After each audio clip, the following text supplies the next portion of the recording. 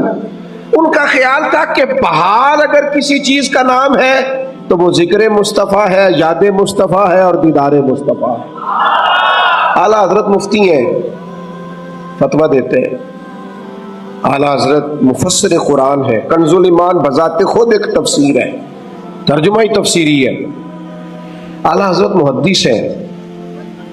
وہ جب احادیث مبارکہ کا حوالہ دیتے ہیں تو یوں لگتا ہے کہ جیسے بڑی گہری نظر ہے ان کی، راویان حدیث پر بھی، اصول پر بھی، اور حافظہ بھی مضبوط ہے حفظ حدیث کے لحاظ. ساری چیزیں ان کے پاس تھیں، لیکن وہ پتہ کیا کہتے تھے؟ کہتے تھے یہ جو میرا دل چمکدار ہے نا، اور یہ جو میری طبیعت ہلکی پھلکی ہے، اس کی وجہ یہ ہے کہ ان کی مہک نے دل کے غنچے کھلا دیے.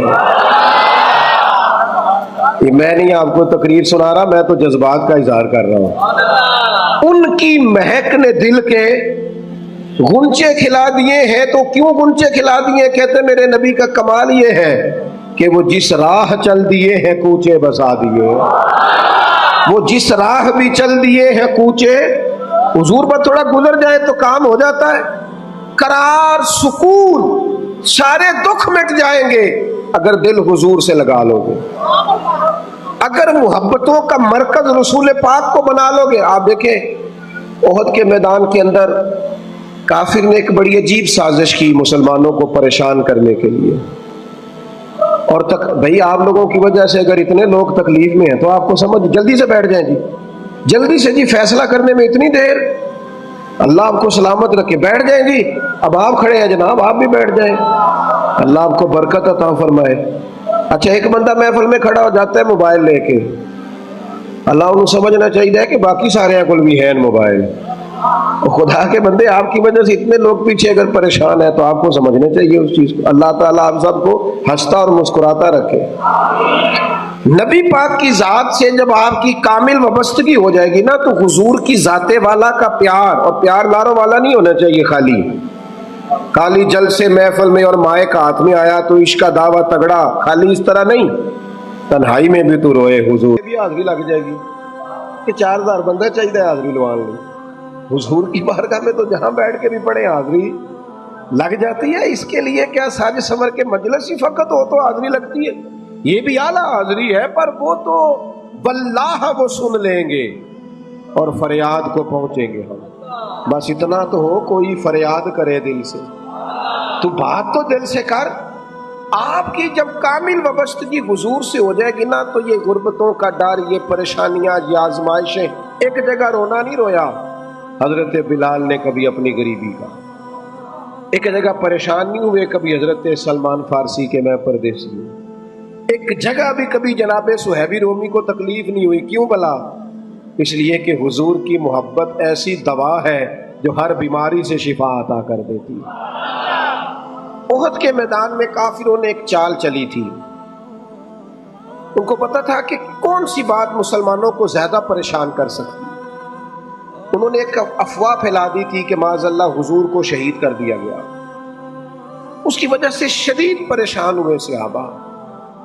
اور جنگ کے جو نتائج برعکس آئے اس کی بڑی وجہ یہ افواہ بھی بنی.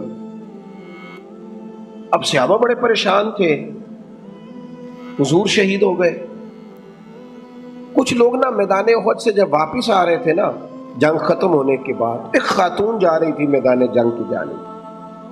عورتیں اپنے مزاج کے لحاظ سے کمزور ہوتی ہیں قلبی طور پر, اور بڑی خوبصورت بات لکھی ہے علماء نے, کہتے ہیں عورت کے دل میں درد زیادہ ہوتا ہے نا, پیار زیادہ ہوتا ہے, اور یہ جو وہ کمزور واقعہ ہوا اسے عیب نہ سمجھو.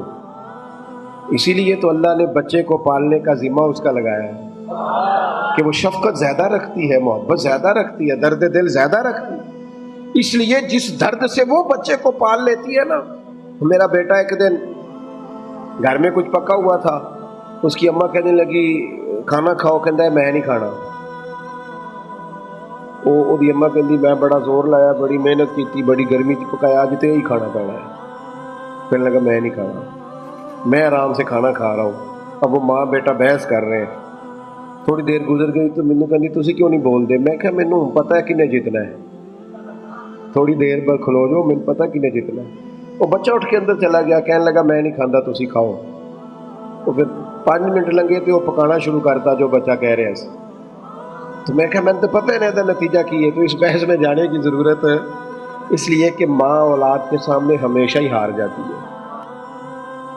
یا نبی سلام علیکہ, یا رسول سلام علیکہ, یا حبیب سلام علیکہ, صلوات علیکہ. آپ کا تشریف لانا وقت بھی اتنا سہانا, جگمگا اٹھا زمانہ, پورے گاتی تھی ترانہ. یا نبی سلام علیکہ, یا رسول سلام علیکہ. جان کر کافی سہارا لے لیا ہے در تمہارا. خلق کے وارث خدا را لو سلام آقا ہمارا. یا نبی سلام علیکہ, یا رسول سلام علیکہ. پوری یا رب یہ دعا کر ہم درے مولا پر جا کر. پہلے تو نعتیں سنا کر یہ پڑھے سر کو جھکا کر. یا نبی سلام علیکہ, یا رسول سلام علیکہ. بخش دو میری خطائیں, دور ہو غم کی گھٹائیں. بھیج دو اپنی عطائیں, وجد میں ہم یوں سنائے. یا نبی سلام علیکہ, یا رسول سلام علیکہ. یا حبیب سلام علیکہ, صلوات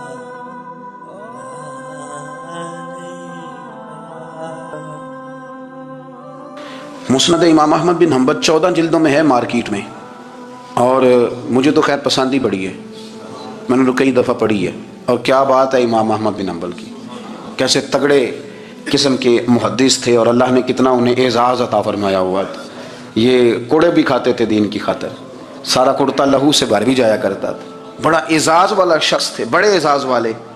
حدیثیں جمع کرنا، حدیثیں لکھنا، حدیث پڑھانا، سارا دن رہتے تھے. کہہ سکتے تھے کہ میں کر تو رہا ہوں کام، اور حدیث بھی موجود ہے کہ عالم عابد سے افضل ہوتا ہے، پر اس کے باوجود